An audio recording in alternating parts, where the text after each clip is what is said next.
and hello to everyone. This is the Business of Betting podcast, and I'm your host, Jake Williams. Today is episode 49, and we have Mark Rhoden joining the show. Mark is a former corporate bookmaker with the likes of IAS Bet, Paddy Power and Sportsbet. More recently, Mark has transitioned to full-time professional betting. We get Mark's insights from almost 2 decades corporate bookmaking on things like betting analysis, risk management, and trading. Mark also shares his thoughts from the last 15 months betting professionally. This podcast is proudly sponsored by Betfair. Betfair operates a betting exchange and is licensed in the Northern Territory of Australia. Residents of Australia can join Betfair by visiting betfair.com.au and support this podcast by using promo code BOBPOD. Please gamble responsibly. As always, you can find us at businessofbetting.com or at bettingpod on Twitter. Please fire in any questions or feedback and potential guests you would like to hear from. So thank you for listening, and I hope you enjoy my chat with Mark Rhoden.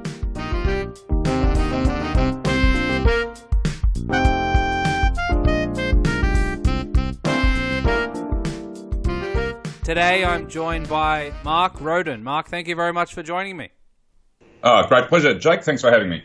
So, Mark, you've been on the bookmaking side and now the professional betting side. But before we get to that, do you want to just start with a little bit of a background and introduction on how you got involved in betting? Sure. I've been interested in horse racing pretty much my entire life. According to my mother, my first words were "they're racing," so the die was cast pretty early. Started going to the races when I was a kid with my father, who was describe him as probably semi-professional punter. He was he had a full-time job, but he kept a ratings database on the side and bet very successfully for many years off that. And so I had the interest in the sport of horse racing from day one, really, and I had that example of what a successful punter could look like and how it should operate. And so I was interested from betting on a small scale from probably my early teens, really. So, yeah, it's been with me for almost my entire life. So what did you pick up from your father? I guess even looking back now, were there some things that he did to be able to have a full-time job and semi-professionally put together a ratings database and potentially win on betting? His approach, his approach to betting and how seriously and professionally he took it compared to most punters you'd see or talk to at the track, to whom, the Saturday afternoon at Caulfield or Flemington was just, a chance to socialise and have a day out and, hopefully not do too much damage financially. Whereas Dad was very selective, all his bets were recorded, all these habits that all the successful punters I've met over the last, or ever since then, he had those habits too, and that was my first great example. So did you carry those habits forward yourself, or did you take them for granted and think that everyone must be doing this, or how did you learn from those things that he was doing? I did. I certainly tried to learn from them. As a younger bloke, I probably strayed from the path a few times. There were various times when I took it more or less seriously, but I was certainly aware that if you, just for instance, if you weren't recording your bets and you wanted to take it seriously, you were doing yourself a grave disservice and you weren't really taking it seriously. So, that was the key habit I learned from him. And I knew that if I was ever to take it fully seriously, that would be one of the things I'd have to do. But it spread through everything, from his approach to post-race rating and doing the form. And he found a method that really worked well for him. And even if I wasn't, or anyone else wasn't going to do exactly that, I think that's a very important factor too for any successful punter. So what was your first foray into let's call it the real world? Was your first job or first passion and interest in racing, or did you start out doing something different? I went to university after I finished high school and started an arts degree, actually majoring in English and history, which, is pretty different from where I ended up. I was actually studying at Monash Uni here in Melbourne, which happened to be about 5 minutes drive from Sandown Racecourse. So if there was a Wednesday meeting at Sandown, I didn't get to many afternoon classes on that particular Wednesday as well. So the uni career sort of didn't really take off. And after that, I just did, various more or less menial jobs, just, in my early 20s, sort of looking for what I might want to do. But at that time, I was also working part-time for bookmakers on track from time to time as a clerk or a bagman. which I loved because I still, of course, loved racing, but there wasn't, this was the mid to late 90s, there wasn't enough work to keep you going full time. So it wasn't, that side of it wasn't actually going to be a career at that point. So did you then transition to a full-time job, or are you searching for that so you could spend, or dedicate all your hours to this type of thing? Yeah, that would have been perfect, but I wasn't really sure about how I could make that happen until it almost turned up by accident in 1999 when, for another reason, I happened to be moving from Melbourne to live in Darwin for a period of time, and obviously I was going to need a job up there, and by that stage, Mark Reed had set up Darwin All Sports, as it was called then, which became IAS later on, and he was always advertising and looking for staff, and as it happened, my father had actually taught him at school back in the 1960s, and while they weren't, close friends or anything, they certainly knew each other, and that sort of gave me a bit of a leg up in getting a job there. And at the end of 99, and in the first place, it was just a clerical role, answering phones and entering bets and that sort of thing, but it really did take off after that. So what was your role at IAS?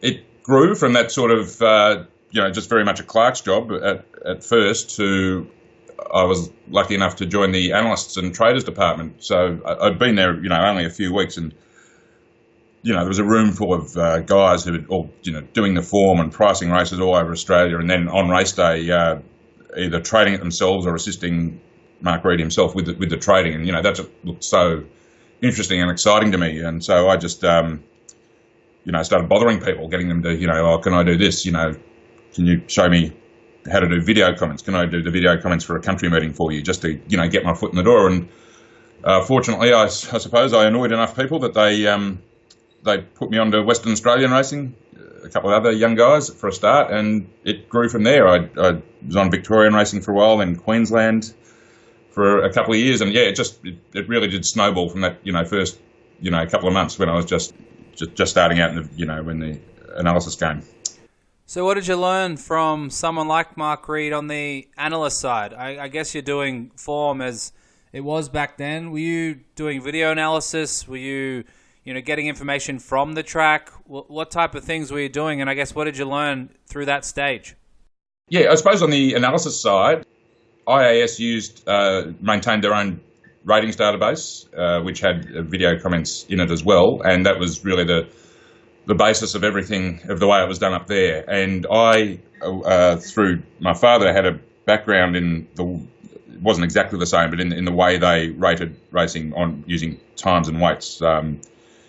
A guy called Arthur Harris was instrumental in the setting up of Mark Reed's own ratings database in the 80s, and that same man, Arthur Harris, had written a series of articles in The Sportsman in the mid-80s, which really influenced my father in the way he approached rating. So they were coming from the same sort of starting point. So I had a bit of a handle on that before I started, so I sort of knew how the ratings worked. I hadn't done much serious video analysis before, so that was a tremendous learning curve. They had a standardised way of doing their video comments and a list of things you had to look out for and comment on when you watched a race. And I learned I learned very quickly from that. And just being around guys like Mark and his son Nick, great analysts. My main mentor up there was a guy called Gerard Toomey, who would have taught dozens of people who came through that era at IAS and got on to bigger and better things. And just being around that sort of environment where you were just talking and studying and being around racing and betting, 7 days a week was just a tremendous learning curve. So I want to ask you about that in a minute. In terms of the analysis you were doing, it sounds like it was a very structured process. Was that the same for the outcome? For example, would you and I, if we did a very similar process on a race, for example, is it very likely that we would come to the same outcome and Mark or the team at IAS wanted things done in their way to come out as if they were doing it themselves? Or was there some flexibility for you to be able to throw in some things that you might have valued? That's an interesting question. There was room for flexibility, but it had to be done according to the guideline. The way you did the form was done according to guidelines, but within those guidelines there was some room to move, personally. Mark used to say, if you had something that worked and you could prove it worked and it worked over time, he was fine with it. So there certainly was flexibility. And just an example, on bigger meetings, say, in Melbourne Cup Week, Mark might do the form himself. He'd have a senior guy like Jared Toomey doing it, and then maybe one or two others doing the form and coming up with 4 sets of prices. And they would, a lot of the time, be similar, but there'd certainly be differences. If you go over a 10-race card, there'd be plenty of differences between the 3 or 4 sets of markets, all running off the same database. So, there still was room for the individual analyst to put his opinion in. So what about the trading side? How different is that? I've never worked at a bookmaker. I've never seen a bookmaking, let's say, room or office on race day. How does the trading side work? It was very different back then. It was late 90s, early 2000s. Internet betting was only in its absolute infancy. 90% plus of the money you were holding came over the phones, for us up in Darwin anyway. And, in those days, compared to corporate bookmakers of today, the holds were quite small, even though some of the individual bets might have been bigger, because you couldn't advertise in any meaningful way, and you couldn't get access to that, share of the huge recreational market that the corporates have really tapped into now. That didn't exist. So you tended to be playing against more serious punters and in a lot of cases, bigger punters than corporates would be taking on today. So, of course, that means instead of just trying to make huge books, letting the market percentage take care of it and just sweeping up the profits, in those days you really were actively trading in a market. So there was guys on phones and mobiles to other bookies to guys we had on track to bet back. We could lay one at a certain price and back it back a bit longer if we liked it. That was a perfect outcome. And it was just, it was a bit like an old-time stock exchange, phones ringing off the hook, people shouting across each other, and just a really, high-energy atmosphere, especially on a Saturday or something, just from about, 7, 8 in the morning onwards till, 5 in the afternoon. It was just high pressure and, high energy all day. And it was really fun, for a guy at the age I was then. It was a really fun environment to be around. So you hear now risk management, you hear trading. We spoke about the analysis side. Is it very different, or was it different at the end of your tenure there versus the beginning, or what changed, or what was the progression like throughout the years? To give you an idea, I started in 99 and I finished up towards the end of 2016, so it had been nearly 17 years. And the changes across the whole industry were, massive, with the advertising being one of them. But as the corporates got bigger, and I was working for Sportsbet by then, who were, one of the, if not the biggest. Yeah, the whole environment changed dramatically over that time, but it was gradual. IAS got bought by Sportsbet in 2009, which in turn was bought by Paddy Power. Those of us who stayed from IAS were still allowed to and encouraged to keep doing the form and keep trading the way we had at IAS prior to the sale. So, we thought, well, that was great, at first. So, but it didn't take long for, the UK/Irish model of corporate trading to be imposed on us. It was probably within 6 months or so that the sort of wholesale account closures started and wholesale restrictions started. And this is pre-minimum bet limits, of course, too. So there was a really aggressive approach to closing and restricting accounts after about 6 to 12 months of Paddy Power taking over. That sort of bled through the whole industry as more UK-based concerns took companies over or opened up out here. One of the outcomes of that was that corporate bookmakers no longer bet each other. You couldn't, lay a big bet to a client and go and have half bet with, William Hill or Luxbet or whoever. They just wouldn't take your business at all. The environment wasn't there that trading, so to speak, was, it just became impossible. As time went on after that, then it just all more and more became about client profiling and risk assessment and risk management. Then the analyst's job, the trader's job became virtually non-existent. You were just putting up prices, and the analyst's job became less and less important over time too, because as the share of recreational money increased, all you had to do was put up a reasonably sensible opening price, and then your clients are restricted. They'll tell you, iron out any mistakes you've made. By race time, you've got very nice over-round and a lot of recreational money in your book. So it was, you just won every day. And you didn't have to be a great analyst or trader to achieve that result. So the job of the analyst and trader was just getting less and less important. So what are your opinions on that style? You just mentioned you can probably win every day. That doesn't seem like a bad business model. And I know the the corporate suits upstairs might like that much more than a different, more riskier culture or a different approach to it.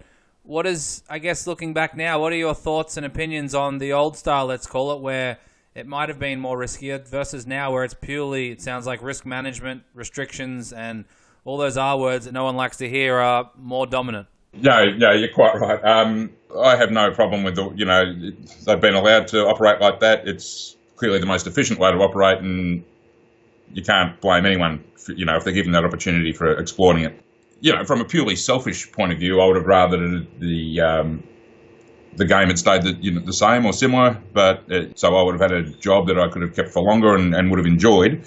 But the reality is that just didn't happen. So from my point of view, it affected me negatively, I suppose. But I do think even though the amount of money that the corporates hold is astronomical compared to what it was 10 or so years ago, I don't think they've really done much for the level of engagement with racing and betting on a serious level like I'd like to see it. People are certainly engaged, but, by, ridiculous odds winks or, money back specials for second and third and all that sort of stuff. That's all aimed at the recreational end of the market, and it's highly successful, and those kind of punters do love it. You can't deny that. But in terms of generating interest from another generation of punters who want to take it a bit more seriously, I don't think the corporates have helped in that way at all. Is there room for a different style, or is it just too difficult in the current climate? The genie might be out of the bottle, I think. I'd really like to think it was possible, and it may be. I personally, at this exact point in time, I couldn't see how it would be anything more than a tiny niche, but maybe that's all it needs to be. The bigger companies are so established and so big, I just don't see how anyone could take them on. So if a new model was to emerge, or a new model based on the old model, I suppose it would be starting very small, and it would find it very difficult to compete, I suppose. Let's talk price. Unlike bookies and toads, the Betfair exchange is a low-margin, buy-sell fixed odds marketplace where the value stays with the punter, not the house. Ready for the game within the game? Join betfair.com.au. Gamble responsibly. So take me back I think you said 2009 when Sportsbet came in. What was the culture like in the trading room? And I guess that idea of taking a punter on, and you mentioned it sounded pretty collaborative and there was people, all around like the old stock trading rooms. Was that something you were encouraged to do, or was that a process through probably Mark and a few others to get, I guess, sign off and approval? In terms of the trading and betting back, you mean? Or yeah, exactly. No, it varied. It really depended how experienced you were. If you got to a level where the management trusted you, you're allowed to make your own decisions a lot of the time. And certainly by the end of my time at IAS, I was in that position, and a few other guys were too. If you were less experienced, then you'd be needing to run those sort of decisions past someone. But there was certainly, for the more experienced traders, you were given license to trade as you saw fit. Yeah, I mean, as I've said, that was certainly a far more enjoyable way to work on the trading side of it than the sort of more robotic methods used nowadays. So was there ever any fear, or was it daunting going into the last race knowing everyone's on this favourite and it's 440 into 260 and a lot's riding on it? Or were you always pretty comfortable in it because you'd done it, hundreds and hundreds of times before that? No, it was always daunting, especially, that scenario you paint there with the last race favourite. It could be, to knock off your entire day, really, and as time went by at Sportsbet, you wouldn't be in that position, or even if it was, unless it was absolutely massive, you didn't worry about, even a bad losing race because you knew it'd be coming back soon enough. In the IAS days, margins were thinner because we were playing a smaller crowd and a sharper crowd. You had to get things right with your trading to make sure you could make a profit. And there was certainly plenty of races where there was a lot riding on it, or a lot riding on a photo, and it could be quite daunting, absolutely. You transition now to professional punting. Take us through the gap in between. I'm guessing you didn't just switch one day to the next. How did you go about from the planning phase? And I guess there's probably people listening who have thought about switching to professional punting, whether it's from a stock trading background, bookmaking, working in bookmaking, or whatever it might be, how did you go about preparing for life as a pro punter? It was something I'd vaguely thought about doing, but I hadn't really, towards the end of my time in the corporate world, but I hadn't really set a firm date or, I hadn't actually got to the point of saying to myself, I'll do this for 2 more years or whatever, then I'll give it a go on my own. It was something I'd thought about, but not in enough detail to actually consider taking the leap anytime soon. And as it turned out, the decision was taken out of my hands because me and quite a few other of the senior traders at Sportsbet were made redundant at the end of 2016 as they had just, made that decision to cut costs in the analyst department and move more and more to a robot model. The quants are more important than the analysts, and that works for them, so fine. But the decision was sort of made for me. When that did happen, I wasn't as I won't say I was expecting that to happen, but I wasn't. I did at least have that plan formulated of what I was going to do next. And you're right, it certainly wasn't. One day I was working at Sportsbet, and the next day I was trying to punt for a living. There was a good 2 or 3 months in between where I did, as you say, plan and prepare and try and get an idea of what it might look like when I started. So what was some of the most difficult parts? Was it, the time management aspect of going from a, full-time job as an employee to self-employed, having to set when you're going to go to the office, let's say, and if the office is in the next room or wherever it might be? What were some of the things that you found most difficult?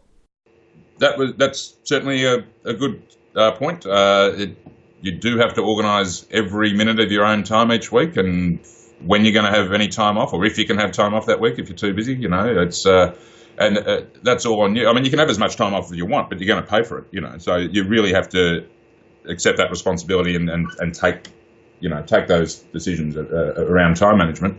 The other thing I found challenging was going from working in a room with dozens of people all doing the same thing to basically just me in a room on my own.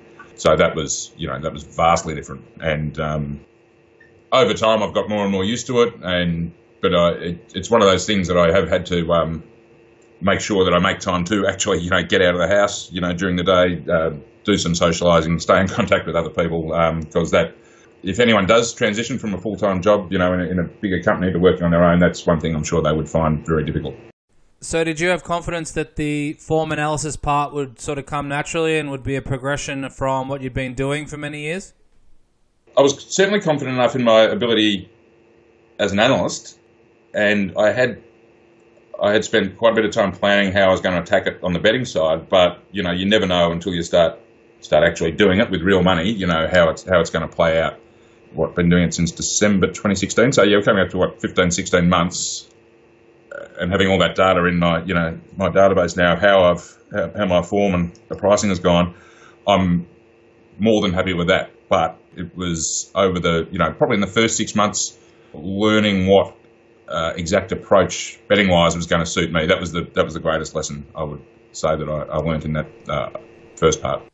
What do you mean by the exact approach? Do you mean deciding the types and styles of horses or races that you're interested in? Not so much the type of horse. Put it this way. Before I started, I spoke to various other people who bet professionally, and instead of giving me specific advice about how to approach it, they said, you've got to find what works for you. At first, I was not strictly in partnership, but working with a cousin of mine who's been a pro punter for about 10 years and been very successful, supports a growing family just by punting. So he's done really well over the last 10 years. So I spoke to him a lot, and a lot of the approaches I used at first, I borrowed from him. But what I found was after a few months was that the way he liked to bet and the way I like to bet were pretty different. He likes to do a lot of research. He's got a great computer pricing system, and he likes to leave a lot of his betting to that, whereas I like to have bets that in races I've done the form on, and I'm confident of what I'm doing, rather than leave it to a computer to spit out bets. So that was one of the things as I say, after a few months, I realised I don't want to do any of this sort of automated stuff. We're also betting a lot of quaddies and exotics early on. I've found those to be a little bit too much out of my control as well, and so I just looked at my result and said, right, what am I good at here? It's win and place betting mainly, and if I concentrate on horses up the top of the market that I'm happy with and confident are, good things, that's where my sweet spot is, It's different for everyone. Everyone does the form differently. Everyone analyses differently. Yeah, the history there, and it tells me that that's where I should be concentrating, and that's what I do now, and I think I'm a lot better for it. I read the checklist manifesto recently, and when you were talking before about the analysis approach, working at IAS, you had a sort of more structured approach. Do you yourself have the same type of thing now? Do you have a checklist of sorts that you go through? Because this idea of doing form, it's different for everyone. Some people, it sounds like they take 30, 45 minutes a race. Others take longer. Others have a computer system that probably does it very quickly. How do you approach it? In a similar way to the way I always have, in that my cousin and I have a database that it's not commercially available. He built it and we both use it. But it is quite similar to what I'd been used to using at IAS and Sportsbet. So that was a big plus. I didn't have to either buy or start from scratch building a database. I had access to one from day one, which was great. And so that's allowed me to continue doing the form in the same way, same or similar way at least, to the way I have for 17 years now. And it's not strictly a checklist, but it's, guidelines, and concentrating just on Sydney and New South Wales racing as I do, I find I can be pretty efficient in doing the form because I know the horses so well. I watch them, every day, every week. And so things like doing speed maps, if I've got a field of horses I've watched plenty of times, I know their likes and dislikes, I can do a map very quickly, and doing the form takes less time as well. So, you get efficiencies that way by concentrating on a pool of horses. And yes, to answer your original question, it's I'm doing the form in a pretty similar style to the way I always have. What role does gut feeling play in any of this? Do you have certain races where you feel like it's a little icky and you're unsure, and others where you're supremely confident? And does that factor in at all? Or is it whatever the ultimate pricing suggests, whatever the price on the board is or on the website says, and you'll stake accordingly? Yeah, that's a good question. It has a role. It does. I like to focus more on races where I'm confident in my ratings and the form is more exposed. I mean, I do watch all the trials and all that kind of thing, but I wouldn't consider my sweet spot to be finding, first start winners off trials, for instance. I know a lot of people out there are excellent at that. That's and I do watch trials, but I wouldn't consider that my main area of expertise at all. So I would prefer to stay away from maidens and early 2-year-old races and that kind of thing. And even taking that into account, if I'm doing the form in a race and I'm just, I have the way I do the form, I assign each horse a rating, and I've got a pricing module, and it does spit out a price. But that can happen, and I just, as you would call it, have a gut feeling. I say, no, $3 is too short for this horse. I don't want to take $3. So I will either have another look at the ratings, or I'll just adjust the sort of level of the gradient in the pricing module to bring the roughies in and then push the favourites out of it to get myself more comfortable with my final prices. That's the key. When all's said and done, I've got to be comfortable with the price I've come up with. And if something doesn't look right, I'll interrogate it and have another look and get to a point where I am comfortable. You see the numbers. You want more control. On the Betfair exchange, you can back, lay, trade and set your own odds. So join the world's largest peer-to-peer betting platform. Get into the game within the game at betfair.com.au. Gamble responsibly. Let's talk about the betting side. What secrets did you take from your time on the bookmaking and the corporate side of it over to the betting side? Were there any things that you found to be either problematic or positive that you were able to bring over?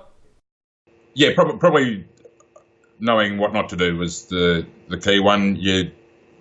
A lot of the corporate profits are made by people who just can't handle their money during a day's betting. Mark Reed used to say anyone can find a winner. Finding a winner in some senses is the easy part, but most punters just don't know how to handle their money. And, 17 years in the corporate game taught me that was very true. So I like to know at the start of each day's betting what my bets, or at least potential bets, are going to be. The only thing that would change that is a drastic change to the track condition or a marked track bias. But I really want to know what I'm doing before the start of the day, and I really want to know, what kind of amounts I'm going to be betting at the start of the day too. And so that just takes chasing out of the equation. And while of course your bet should get bigger as your bank gets bigger, but I'm not a proponent of just madly playing up your winnings when you're on a hot streak either. So that would be the key behaviour I learnt from observing it, at close range for 17 years. But again, it's just one of those things you learn by doing. But I've never had a problem with. I've never been a chaser, in any kind of punting that I've ever done. It's never been something I've done. So I was pretty confident that wasn't going to trip me up at this stage either, and it hasn't, fortunately. So did you start smaller, knowing that this was the beginning of hopefully a long, successful career in professional punting, or were you confident that you'd done the analysis before, you understood the races, the market, and were happy to dive in at a similar staking level as you would now 15 months in? No, it started smaller, and actually the first month, 6 weeks, was really good on my win betting and those other types of betting I touched on earlier. Everything seemed to be going pretty well for the first 6 weeks, so I increased it proportionally as the bank got a bit bigger. Then about 6 weeks in, had a bad run, and it lasted about another 6 weeks, 2 months, I guess. And it was around that stage I actually took a week off. I said, because I was uncomfortable with what I was uncomfortable with the bets I was having, and I just didn't feel good about it. And I thought, right, I've really got to just take a deep breath here, reassess, and start again. And it was around that time, sort of early-ish last year, that I came up with this new approach that I've used since, concentrating on the top picks and that kind of thing. But in terms of bet size, no, I've been pretty conservative in that way. Whether that's the right approach, whether I should, the approach has been successful of late, whether I should be really ramping up and going for it now, I'm comfortable with what I'm doing at the moment, so I think I'll leave it there. So, as an aside, funnily enough, I was talking about my father earlier. I had this view for years that he'd started with a small betting bank, and he'd gradually grown it over his years betting into something really substantial. And I was talking to him a couple of months ago, and I said, "Oh, well, you were a conservative punter. You only bet X percent of your bank on any given bet, and it didn't take long for you to grow it." And he said, "Well, that's not actually true. I went from betting $100 a race to $1,000 races in one hit because I was confident it was going to win, and that sort of just changed my whole perception of how he'd done it. I thought he'd just really small steps all the way, and actually no, he just multiplied his bets by a factor of 10 when he realised it was working. So that just goes to show you." Yeah, each to their own. So I want to dig into the inevitable bad run a little bit. Would you do anything differently now looking back? I mean, it's probably something that everyone's going to experience. Did you learn anything from that you can sort of talk about or happy to talk about? Sure. I would say it's one of the better learning experiences I've had.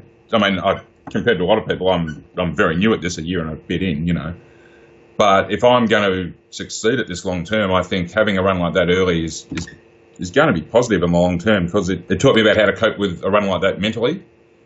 But it's not just and that's important, but the mental side isn't the only important thing. It's when things were going wrong and I felt uncomfortable with what I was backing. I think just taking that short break and just going back to first principles and pulling everything apart and working out what wasn't working for me, what was working for me, and reassessing and resetting and starting again, and then to have that be successful, that was a great lesson. And if something similar happened in the future, I would know what to do. I'd know, okay, now's a good time to stop, reassess, reset, and restart. So what does resetting entail? Is it going through individual bets and pulling them apart? Is it going through your system and analysis and seeing if something in the market's changed, something in form analysis itself's changed? What exactly does restarting entail? Yeah, it was. I did go back through pretty much every bet I'd had since I started, broke them out into various types of bets, tracks, all sorts of things. Said, right, what is this data telling me anything? It sort of confirmed what I felt might be right, in that I was doing quite well in the races I was confident in my own assessments in, and when I tried to spread myself too thin, betting on other states, for instance, off other people's assessments or computer-derived assessments, and the exotics and other types of bets, that was what was dragging me down and causing me to lose, basically. So, after a few days of doing that kind of research, that sort of result was standing out to me, and I thought, right, well, let's go back, see how would I have gone if I just stuck to this approach from day one, and it turned out I would have been winning and doing okay. So I thought, well, that's the approach for me going forward, and haven't really wavered from that since that time, so that's good.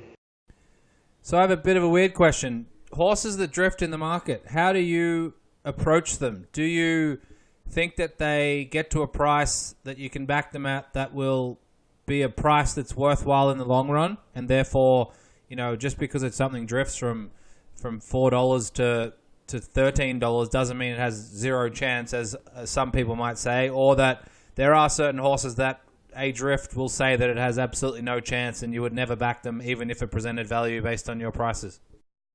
Yeah, I think both points are right. As I mentioned, I'm sort of concentrating on the top end of my assessed markets these days. So that was a trap I was falling into earlier too, as I was backing too many horses, and a horse I might have assessed 10s that had drifted from 6s to 15s. I was ending up on a lot of them, and I only had them 5th or 6th pick anyway, and I didn't really like them. And when they went out the gate on Betfair, I was ending up on all these horses, and that was wasting money for me too. So now I'd concentrate on basically, in rough terms, the top 2 or 3 in my market, and if the morning price is no good, if it gets out to what I consider a backable price, I will take it and not worry about the drift. But on the other hand, short favourites who drift a lot, I'm not too keen on backing. I wouldn't say that's hard and fast, but first uppers, definitely. If I've marked a first up at $4 and it's gone up $3 and it gets out to $6, I'm not going to be on it, because in a case like that, the market is just telling you it's not ready. So it is, it's not one size fits all, but and of course you should be looking to use market intelligence wherever you can. But I certainly wouldn't be put off backing a drifter, especially if I knew the reason that might be behind the drift. It wasn't something sinister, it just mapped poorly, and you were prepared to take that risk. Of course, the market's going to be against a horse like that, but on the other hand, a horse like a first upper, no, you just don't want to be involved in a drifter in that case. So what's the thought process or genesis behind that? Are you trusting the market more than the trainer and the jockey, or are you, evaluating that horse that you possibly don't like, and it gets to a price that, even though it might be value based on your pricing, you're just not interested in? In the case of a first upper, for instance, is that what you Yeah, exactly. Yeah. Well, I'm just sitting in my office. I can't look at them in the mounting yard. If a horse drifts alarmingly, especially in the last 10 minutes, a first up horse, that is, I'm assuming that it's paraded a bit fat or poorly, and that's what's causing the market drift. And that's an assumption on my part. It may not be right, but it seems to be the case that a lot of first uppers are drifting, then they're probably not ready. So. Yeah, and that's not really anything to do with a trainer or jockey, but I think that is a case where the market is really telling you something and you need to listen. Yeah. Okay. So what are some of the major issues facing you as a professional punter? Are you concerned about restrictions? Are you pushing minimum bet laws and think that'll be positive? Are you pretty content with how things are at? What are some of the major things that are worth talking about that face someone like yourself? Concentrating on New South Wales, I've been lucky, blessed even that New South Wales were the most proactive and the earliest adopter of minimum bet laws, so that they were in place well before I left Sportsbet. So they've been there since day one, and they're a great help. So at the moment, there's certainly no problem there. What could be a problem down the track is consolidation, because if the range of bookmakers who are compelled to bet these minimum bet figures are reduced, then of course the amount any punters can get on on for is reduced in turn. So it looks like consolidation is a fact of life. How many are left when the music stops is going to be the big question there, I suppose. We've already lost LuxBet. William Hill's getting taken over, so how many brands between Crown and William Hill will be left after all that dust settles remains to be seen. So it's certainly going to shrink, but here's hoping it doesn't shrink to an unsustainable level. Do you ever foresee that you will want to or need to go to a racetrack to be a professional punter, or you think now it's pretty likely and you're probably content being a at-home style punter? Yeah, that's a good question too. At this stage, I'm certainly set up and comfortable working from home, but I've actually been to a few race meetings down here in Victoria of late, and there is an advantage going to the track these days. In these days of the official pricing, fluctuation service, which is taken from the corporates, not the track bookmakers as it always was historically, you'll find at the track massive discrepancies between what you can actually get on course and what goes out as the official price and what the corporates are betting at the same time. And I mean, differences from like $2.30 official price to $2.60 on track, really, really big differences. And those rails bookmakers are compelled to bet punters to lose $3,000 as well. So I certainly wouldn't rule it out one day, especially if contraction in the industry became a problem, because, I would recommend that people investigate that betting with on-course bookmakers, because they've got to bet a slightly higher limit, and to get money into their books, they will take risks, particularly with favourites if they don't like them. So it is an avenue that is worth a look. Is there any other reason that you might be interested in the track? Is there more market intelligence there? Is there more collective minds? Even though the numbers are dwindling, there might be a dozen, 2 dozen people there that you can gather some sharp opinions? That's true, but you'd probably have a bigger network off track these days, considering that lots and lots of serious punters don't go to the races themselves, and if you know them via Twitter or know them socially and have their phone number, you're probably going to get more from your personal relationships with them that way than speaking to people on track. And as you say, the numbers of people on track are just shrinking all the time.